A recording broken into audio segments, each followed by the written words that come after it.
Hey, it's Clay, and this will be a video chart on ticker symbol HTGM. We will take a look at the 30-minute time frame. Real quick, what do I mean by 30-minute in case maybe you're new to charts? Instead of each one of these candlesticks here representing 1 day's worth of price action, which is what you would normally see, each one represents 30 minutes. So while this here may look like several days worth of time, it's actually just today's price action broken down into 30-minute time slices. I like to do this time frame. I think does a good job of telling the quote-unquote story of the price, and then makes mapping out where levels of support and resistance a bit easier to see.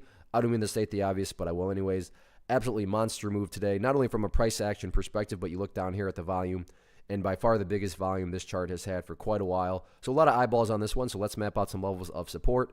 Then we can talk areas of resistance. First area of support is what I would call the ideal level. I mean, if you say, hey, Clay, what would make this chart look the absolute strongest going forward? And that would be if the price can stay up here above the $3.50 mark. Now, don't get me wrong. If the price falls below $3.50, by no means am I saying the entire chart's ruined or anything like that. But yeah, if the price can manage to stay up above $3.50, that would definitely be a huge sign of power going forward. Next level of support after that, down here at the $3 mark. So $3.50 and then $3, two of the near-term levels.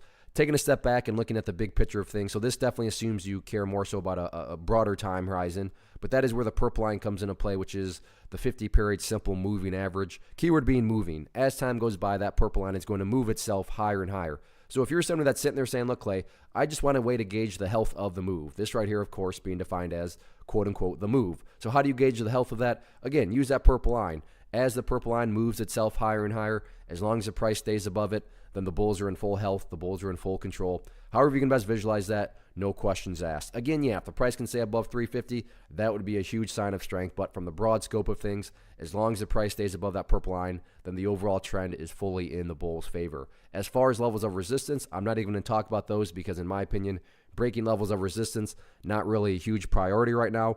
Top priority by far is just going through some health consolidations and building higher bases, because as long as higher bases are being built over longer periods of time, that's how those long-term uptrends are constructed. So focus on building higher bases, and the rest of the chart will take care of itself. Very, very nice move today. We'll see if the bulls can build upon this momentum or not tomorrow. One of the biggest questions that I get is, hey Clay, how do you find the stocks that you trade? So what I've done is put together a free resource guide where I talk about the tools that I use to locate stocks that I find interesting and think may have potential. So if that sounds like something that could add value to you as a trader, then click on the image that is up on the screen right now and I will email you the guide. The guide itself is very short and to the point, and best part, it's completely free. Thanks for watching the video. Let me know if you have any questions.